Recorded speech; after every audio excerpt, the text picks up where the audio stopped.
सभी का world tour with Dilip sir में स्वागत है। मैं यहाँ से थाईलैंड जा रहा हूँ और अभी जो है ट्रेन के फर्स्ट एसी में हमारे साथ बैठे हुए हैं फहीम, जो कि स्टूडेंट हैं अभी और डॉक्टरेट यानी MBBS की पढ़ाई कर रहे हैं किर्गिस्तान में। हेलो। और अभी थाईलैंड के लिए तो मैं आपको सारा कुछ गाइड करूँगा ही। अब फहीम बताएंगे आपको कि किर्गिस्तान में अगर आपको घूमना है तो आप कैसे क्या कर सकते हैं। तो फहीम, सबसे पहले तो बताओ कि आपको ये जो आपका फर्स्ट एक्सपीरियंस है इसमें फर्स्ट एसी में जी, तो कैसा लग रहा है आपको? सर फर्स्ट एसी में आया था तो स्टार्टिंग में थोड़ा मतलब एकदम से जगह अलग हो गए, लोग अलग हैं, नए नए लोग हैं, नए नए लोगों से नई नई चीज़ें सीखने को मिली। काफ़ी सारा देखा कि हाँ किस तरह का अपने इंडियन रेलवे ने जो पूरा इंफ्रास्ट्रक्चर बना रखा है अपने सबकी फैसिलिटी के लिए, वो सबको देख के थोड़ा हाँ अच्छा फील होता है। और आपके जैसे अगर ट्रेवलर हमें मिल जाए सर तो उसमें भी तो एक तरह से गाइडेंस और सपोर्ट हम लोगों को मिलता है।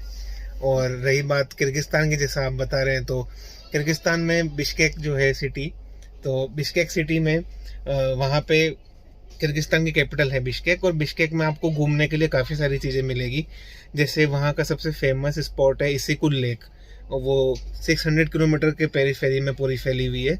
और वहाँ पर समर्स में लगभग मई एंडिंग से लेके सितंबर सबसे बेस्ट टाइम है किर्गिस्तान को विज़िट करने के लिए। और कोई भी अगर आना चाहता है तो सीधा दिल्ली से बिश्केक के लिए 3.5 घंटे की फ़्लाइट आपको मिल जाएगी। और आपको वीज़ा भी ई-वीज़ा से आराम से 5 से 6 दिन के अंदर ही इशू हो जाता है। और अगर एक पूरा ओवरऑल एक्सपीरियंस बताऊं तो बजट के अंदर में आपका 6 से 7 दिन आराम से, अगर आप ईस्ट यूरोपियन कंट्रीज वगैरह में कहीं घूमना चाहते हैं तो सबसे बेस्ट स्पॉट है किर्गिस्तान बिश्केक। तो यहाँ से फ्लाइट का लगभग कितना खर्च आता है? सर फ्लाइट का अगर हम एडवांस में बुकिंग करें 1 महीना 2 महीना पहले, तो लगभग पर फ्लाइट का 25,000 रुपये सिंगल जर्नी हो जाता है। लगभग 50,000 रुपये में आना जाना दोनों राउंड ट्रिप हो जाता है। अच्छा, और दूसरी चीज़ ये मैं पूछना चाहता हूँ आपसे कि वहाँ होटल्स का क्या रहता है? जैसे नॉर्मली होटल का, जैसे नॉर्मल होटल की बात करें, स्टार होटल की बात नहीं करें, तो कितने से स्टार्ट होता है? जैसे नॉर्मल होटल में वहाँ पे आपको हॉस्टल्स मिल जाएंगे, जैसे उसमें आपका जो पासपोर्ट है उससे डिटेल्स आपकी ली जाती है और उसके बाद आपको स्टे करने के लिए अलाउ हो जाता है। वहाँ का लोकल जो होटल्स और हॉस्टल्स में इनमें जो स्टे होता है वो लगभग 600 से स्टार्ट हो जाता है, 600 पर डे। तो वहाँ की करेंसी, तो आपने इंडियन रुपीस नहीं, वहाँ की करेंसी जो क्या है वो किर्गिस्तान, वहाँ की करेंसी किर्गिस्तानी सोम है। अच्छा, सोम जी। तो उसका और इंडियन करेंसी में क्या रेट चलता है? इंडियन करेंसी में 1 रुपी किर्गिस्तानी 0.98 सोम है, लगभग बराबर ही है। अच्छा, बराबर ही है। तो आपको इंडिया से ज़्यादा इन्फ्लेशन यानी महंगाई लगती है वहाँ, या इंडिया में ज़्यादा महंगा है? मतलब नॉर्मल चीज़ें अगर देखें हम तो इंडिया से वहाँ महंगी या सस्ती है? जैसे नॉर्मल चीज़ें वहाँ पे मिलती है, ये एक सेम रेट है? मतलब जैसे दवाइयाँ महंगी, दवाइयाँ महंगी है। बाकी जो नॉर्मल ग्रोसरी के सामान है, दिन जो अपन यूज़ करते हैं किचन वगैरह के सामान, मिर्च मसाले, दाल वगैरह, ये सब लगभग इंडिया के बराबर ही रेट में है। ओके। और हाँ, डेमोक्रेटिक गवर्नमेंट ही है? जी, डेमोक्रेटिक। और कैसा फील होता है, मतलब क्या, मतलब ये सेफ्टी को लेकर कैसा क्या है? जैसे सेफ्टी की अगर बात करें तो कोई भी ट्रेवलर, ज़्यादातर वहाँ पे 51% जो है फीमेल पॉपुलेशन है और 49% मेल पॉपुलेशन। तो इस वजह से क्या है कि फीमेल डोमिनेंस वहाँ ज़्यादा है। आप देखेंगे तो फीमेल्स हमारे वहाँ पे रात को 2-2 बजे 3-3 बजे रात को अकेली सड़कों पे घूमती भी मिलेंगी। और मतलब फीमेल्स से रिलेटेड वहाँ क्राइम सबसे कम है, क्योंकि पार्लियामेंट में भी फीमेल्स हैं, प्राइम मिनिस्टर भी फीमेल है, तो फीमेल डोमिनेंस ज़्यादा है वहाँ की। चाहे लोकल लड़की है, चाहे किसी भी नेशन की लड़की है, अगर वो किर्गिस्तान में है तो वो सबसे ज़्यादा सेफ है। ओके, तो किर्गिस्तान के लिए बड़ा अच्छा है। अच्छा, ये बताइए जो वेजिटेरियन लोग हैं उनके लिए किर्गिस्तान में इंडियन फूड्स वगैरह मिल जाते हैं? वेजिटेरियन लोगों के लिए हमारे किर्गिस्तान में इंडियन कैफे और रेस्टोरेंट बनाए हुए हैं, वहाँ आप जाके खा सकते हैं। उनका एक मील का प्रोग्राम भी रहता है, जैसे आप अगर एग्जांपल आप किसी हॉस्टल या होटल में रुके तो आप तक फूड भी डिलीवर हो जाता है। नहीं, मैं इजीली जो जैसे अपन जाते हैं तो बाहर जैसे सड़क पर या स्ट्रीट वेंडर जो रहते हैं या सड़क पर या इस तरीके से नॉर्मल जो खाने की दुकानें होती हैं अपने यहाँ पर, तो वहाँ इंडियन फूड मतलब वेजिटेरियन फूड अवेलेबल है या ज़्यादातर नॉनवेज ही अवेलेबल है? ज़्यादातर आपको स्ट्रीट्स पे नॉनवेज मिलेगा, कबाब टाइप के जो मिलते हैं। वहाँ पे रोटी नहीं चलती जैसे इंडिया के, जैसे वहाँ ब्रेड होता है। हाँ, रोटी को ब्रेड हाँ, बोलते हैं। रोटी को ब्रेड बोलते हैं। तो वो ब्रेड आपको खाना रहेगा, साथ में चिकन आपको मिल जाएगा, फिश, मीट वगैरह इन सब तरह की चीज़ आपको मिलेगी। लेकिन वेजिटेरियन के लिए समसी बोलते हैं लोकल में वहाँ पे, वो समोसा ही है एक तरह का, लेकिन ब्रेड के अंदर टफन उस तरह से है।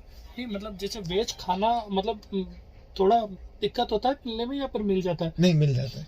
जैसे रोटी चावल दाल हाँ, सब्जी? रोटी चावल दाल ये आपको मिल जाती है, लेकिन ये स्पेसिफिक इंडियन रेस्टोरेंट्स में मिलेंगे आपको। हाँ, मतलब कम हाँ, मिलेगा। कम थोड़ा सा। मिलेगा। वो लोकल जैसे अपने इंडिया में अपन कहीं पे भी जैसे ढाबा दिख रहा है वहाँ के ऐसे, लोग ज्यादातर क्या है, वेजिटेरियन या नॉन वहाँ के लोग ज्यादातर non vegetarian. Non vegetarian. Okay okay. तो ये सारी चीजें हैं। और 2-4-5 जगह बताइए जो घूमने की आपने स्टार्टिंग करी थी, जो अच्छी है। हाँ, जो लोग जैसे खास करके हनीमून पे जाना चाहते हैं वो लोग कहाँ जाए?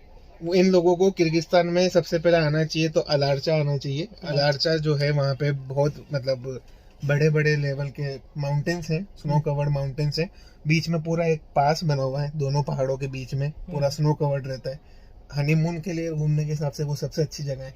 उसके अलावा एक इसिकुल लेक है, इसिकुल लेक में भी सबसे अच्छा है कि आप वहाँ पे जा सकते हैं, वहाँ आपको सर्फिंग कर सकते हैं, वहाँ पे रोलर कोस्टर राइड्स हैं, वहाँ पे वाटर राइड्स हैं, वहाँ पे जेट स्की है, सब तरह के जितने भी हैं आपको पूरा वहाँ पे हनीमून पैकेज आपको 6 से 7 दिन के अंदर सारा सब कुछ मिल जाएगा। अच्छा, चलिए अब थोड़ा सा अपने बारे में बता दीजिए कि आप वहाँ कब गए थे और आप क्या करने गए थे, थोड़ा सा बता जैसे दीजिए। मैं वहाँ गया था सबसे तो पहले आपका नाम बताइए। हाँ, मेरा नाम फहीम खान है, मैं चित्तौड़गढ़ राजस्थान से हूँ और मैं एक MBBS एस्पिरेंट हूँ। 2019 बैच से मैंने नीट क्वालिफाई करके और 2019 में एडमिशन लिया था।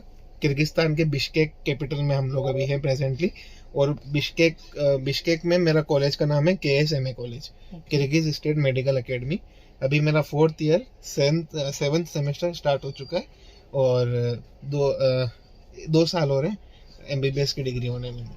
तो जो लड़के यहाँ से MBBS करके वहाँ जाना चाहते हैं उनको क्या गाइड करेंगे आप, उनके लिए क्या मैसेज देना चाहेंगे कि उनको यहाँ से स्टार्टिंग में क्या फॉल्ट्स नहीं करने चाहिए और कैसे क्या चीजें करनी चाहिए? कि कहीं क्योंकि कई बार जो लोग पहली बार जाना चाहते हैं तो ब्रोकर वगैरह के चक्कर में हाँ, एजेंट वगैरह के, जैसे 2 तरह से बच्चों का एडमिशन होता है, एक बाय एजेंट और एक बाय कंसल्टेंसी।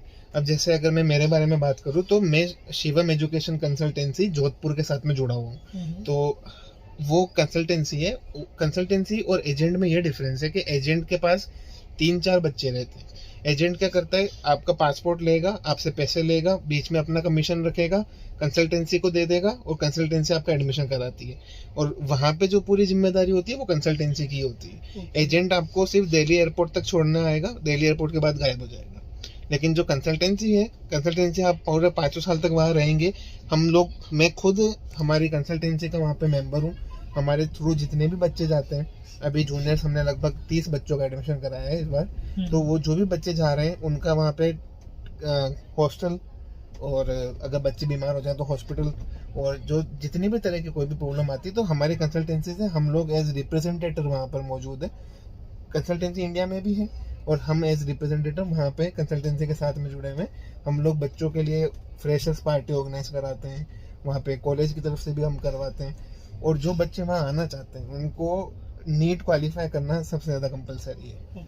नीट में क्वालिफिकेशन नंबर के बाद आप हमारे कॉलेज में एडमिशन ले सकते हैं। मेरा जो कॉलेज है वो वहाँ का गवर्नमेंट कॉलेज है। कितनी फीस है उसकी? उसकी फीस लगभग आपको ओवरऑल पैकेज पूरा 5 साल का 25 लाख में हो जाएगा। 5 साल का 25 लाख में हो जाएगा। तो उसको पेमेंट करने का क्या प्रोसेस रहता है? पेमेंट जो होता है, आपका एडमिशन आप अगर हमारे थ्रू जाते हैं, क्योंकि हम कंसल्टेंसी से, तो हम आपका एडमिशन कराएंगे, आपका वीज़ा बनवाएंगे, टिकट लगवाएंगे, सब कुछ करके हम आपका देंगे। फर्स्ट सेमेस्टर से ही आप अपनी फीस वेबसाइट पे कर सकते हैं, उसमें हमारा बीच में कोई कमीशन नहीं रहता। कुछ इंस्टॉलमेंट होता है वगैरह ना स्टार्टिंग में जी? जैसे शुरुआत में 25 लाख रुपए का इंस्टॉलमेंट वगैरह? हाँ, इंस्टॉलमेंट रहता है, हर एक सेमेस्टर में आपको पे करना रहता है। लगभग स्टार्टिंग का जो है, जैसे फर्स्ट और सेकंड सेमेस्टर, क्योंकि वो थोड़ा ज़्यादा महंगा है as compare to second third. First में कितना होता है फिर भी? फर्स्ट में लगभग आपका पूरे साल का बजट 8.5 लाख पड़ेगा। हाँ, उसके बाद जो है आपको पर सेमेस्टर 1,80,000 आपकी फीस रहेगी।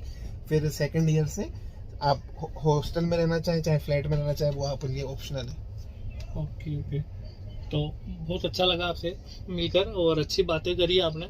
और आने वाले खास करके जो भी हमारे व्यूअर्स है सभी को किर्गिस्तान में जो है खास करके घूमने का अवसर मिले तो आप जरूर, भाई ने जो जगह बताई आप वहाँ पर पहुँचेगा और एंजॉय करिएगा। और सारी चीज़ें अवेलेबल है, अच्छा लगेगा आपको जाकर। सेफ्टी की भी बात हो गई है। और चूँकि मेडिकल के स्टूडेंट है तो जो मेडिकल के स्टूडेंट है ऑल ओवर वर्ल्ड में आप किसी भी कंट्री से बिलोंग करते हैं, अगर आप किर्गिस्तान में अगर आप चाहते हैं कि कोई बच्चा आपकी फैमिली से जाके वहाँ पर मेडिकल की पढ़ाई करे तो शायद आपके लिए बहुत काम आएगा। तो जुड़े रहिए हमारे साथ, चैनल को सब्सक्राइब करिएगा, लाइक करिएगा और वर्ल्ड टूर में हमारे साथ घूमते रहिए पूरी दुनिया। जय हिंद।